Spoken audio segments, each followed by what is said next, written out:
What's going on, guys? This is Alex Tech Kate. Welcome back to the channel. And today we're going to go over the 5 biggest mistakes that people make when building a competition pistol. So the 5 things that we're going to go over are: 1, neglecting grip; 2, ignoring overall ergonomics; 3, ignoring the importance of good sights; 4, choosing a good trigger that works for you; and finally, choosing the right gun for overall customization ability, and or really choosing the right gun for you in your long-term goals. Short story. Shooter shows up to the USPSA match, and when the buzzer goes off, every single time he draws that gun, his rounds are all over the place. He cannot put 2 anywhere within the same center area of a target, and when he finishes, he is frustrated, stomps his feet, and doesn't know why. Well, when he went to the range last week with his buddies and had all the time in the world to grab that gun, create the perfect grip, draw on a target, and shoot as slow or quickly as he needed to accurately repeat, there was no issue.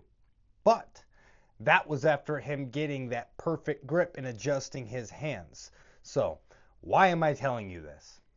Because what I'm going to get into here is the importance of a well-optimized pistol when it comes to grip and familiarity to a particular shooter.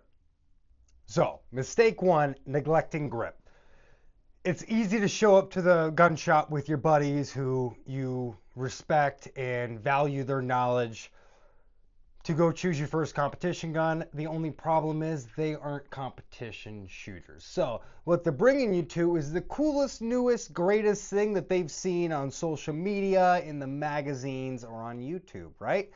And that's all awesome. These guys are not trying to steer their buddy wrong. But the reality is they just don't know. In simple terms, an easy way to kind of streamline figuring out what grip is going to be right for you, something that I like to have students do, is going to be having them do a nice, slow, by my advisement, good purchase of a grip on the gun. So you're going to be high and tight on that beaver tail, right hand up as high as you can be, left hand filling in the puzzle piece here, controlling as much of the upper end of that firearm as possible, keeping all real estate covered with surface area of the palms of your hands. None of this crossing, not sacrificing any part of the surface area of the firearm to try and create a facade of stability with your hands, and so on. Once I have them here, I will have them tighten their grip up on that gun. As they tighten, I'm going to watch the nose of the firearm to see if it's moving. What I'm looking for here is something like, for example, my Walther's grip does not fit my hands very well. I have to adjust to it. So, as you might be able to see here, as I get a nice high and tight firm grip here, because the grip is not perfectly ergonomic to my hands, when I go to squeeze, you can see the bottom of the gun's wanting to go like that, and it's wanting to turn to the left. It's just not giving me the same feel that, for example, the palm swells on my DWX here got me a feel. Now, that does not work for everybody. Some people already have a really good connection to their hands to tighten up at the exact same time and be able to compensate for it anyway. Maybe you played hockey, maybe you played baseball. There are certain things that makes it a little bit harder for students to figure that out.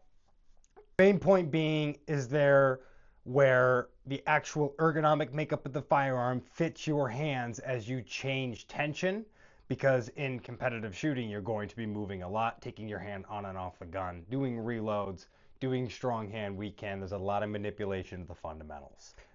Now, obviously, with all those improper grip techniques that I just showed you, those things obviously will make more of a difference than anything else. Having a good grip is above all. I have a how to do a proper grip video right here if you guys want to check that out. So all in all, it wouldn't be a bad thing to choose a firearm like I have here with removable, swappable grip panels anytime I feel that I need something a little bit different.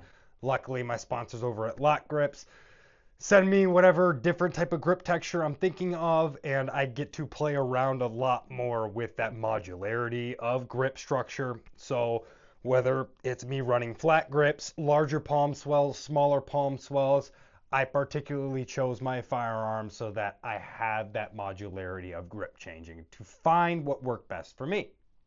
So this obviously kind of blended right into our chapter 2 here, which is the ergonomic aspect of all of this. But a couple of things that I did want to make sure that I touched on is why I use my gas pedals here, because that is directly related to ergonomics.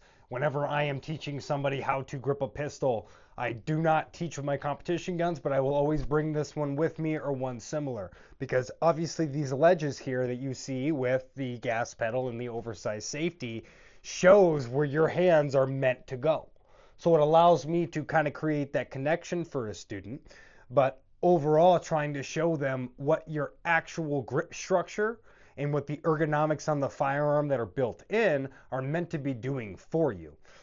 Being as high and tight up on a gun as you can be is going to mitigate the most recoil. Being as far forward and covering as much real estate is going to give you the most control. So making sure that you're not grabbing and purchasing your first gun is something that you cannot hold on tight to while shooting. It's probably not the best choice for you. That's again why I always tell people go and get your hands on and fire the platform that you're interested in before choosing to purchase it, because you need to make sure that you can control it under speed, and that's where those ergonomic aspects come in mixed with your grip. Going on to mistake number 3 is ignoring good sights. I will tell you, CZs and SIG 226s with the really nice bright green and red fiber optic up on the front with their flat shielded rear sights is the best thing that I've ever found when it came to iron sight shooting. When you have a lot of other things like Walther has with these just 3 dots, to me it is not as acquirable as they lead it out to be. Before my DWX front sight blew off randomly in the middle of nowhere, that had a really nice front bright green fiber optic on it. The Shadow 2 came with a nice bright red one. A good iron sight matters. Crap iron sights like this aren't going to help you at all. Yes, when you have all the time in the world, you can still line them up, but trying to do that within speed is going to be very difficult. When it comes to red dot sights, I really like my Trigicons because they are such a crisp dot. Now, you do have to factor in aspects like astigmatism. If you have astigmatism, you're going to need to make sure you're running a green dot, not a red dot. I also do not recommend having this crazy reticle dot on your pistol. You are not meant to be staring at that dot at any given time. So adding more traffic isn't going to help you. There is not any holdovers that you're going to need 5 to 10 MOA on a pistol for. So keep your sights simple, but keep them effective. Mistake number 4 is people trying to overdo the trigger.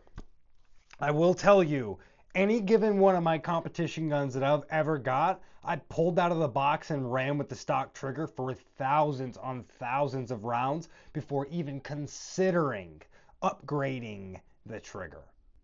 I know I pick on Glock guys a lot, and I'm sorry guys, it's just because my come up in shooting was around a lot of them, and I got misled a lot by them, and then later down the road watched them all phase out of even shooting in general because they have overbuilt their guns out of being able to shoot them.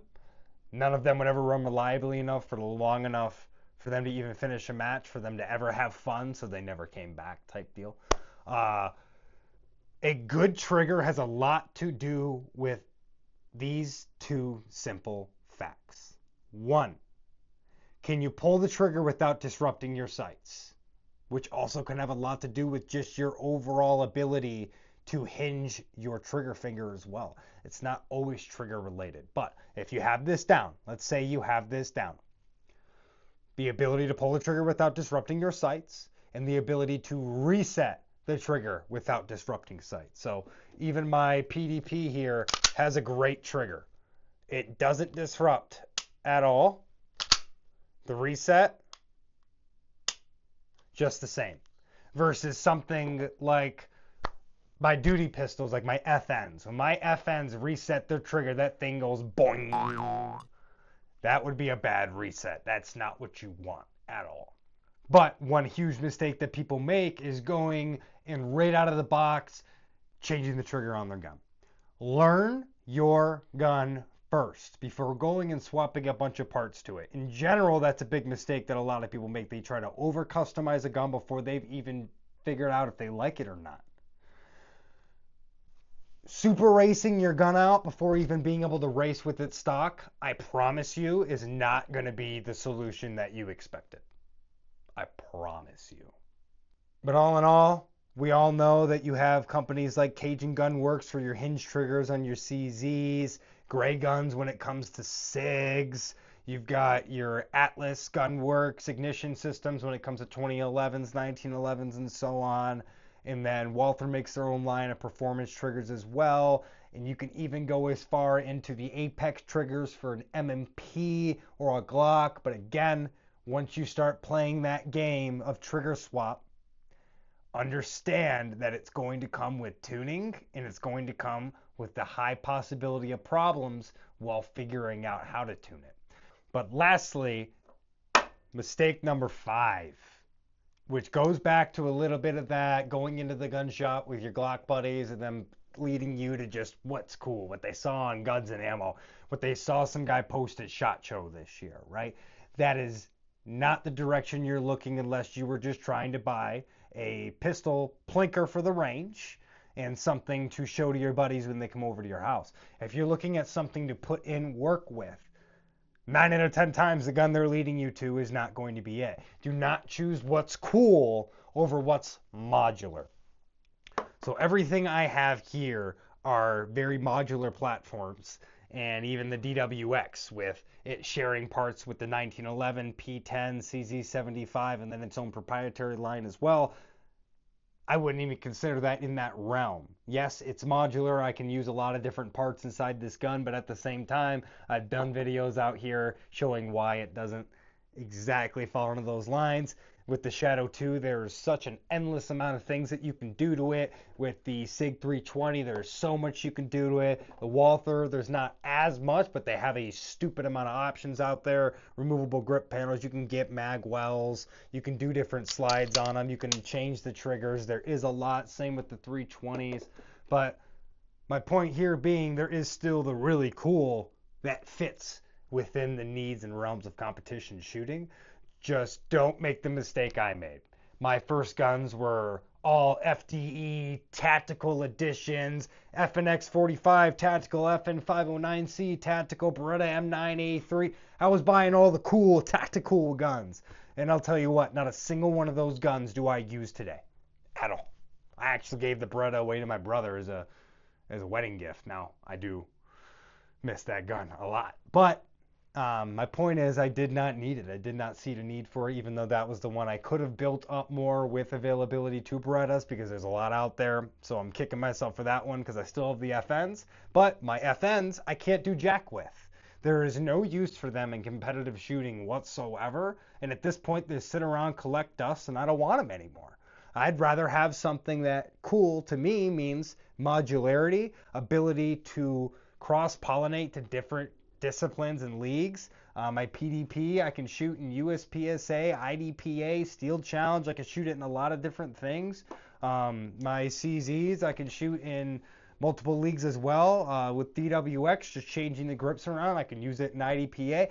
The point is, don't make the mistake of choosing something you regret buying 6 months later as you learn more knowledge. Learn the knowledge before you purchase and choose the right gun today. Guys, please, please, please remember to like, comment, share, and subscribe for me. Thank you so much for tuning in. This is Alex Tex Kate signing off. I'll see you guys next time.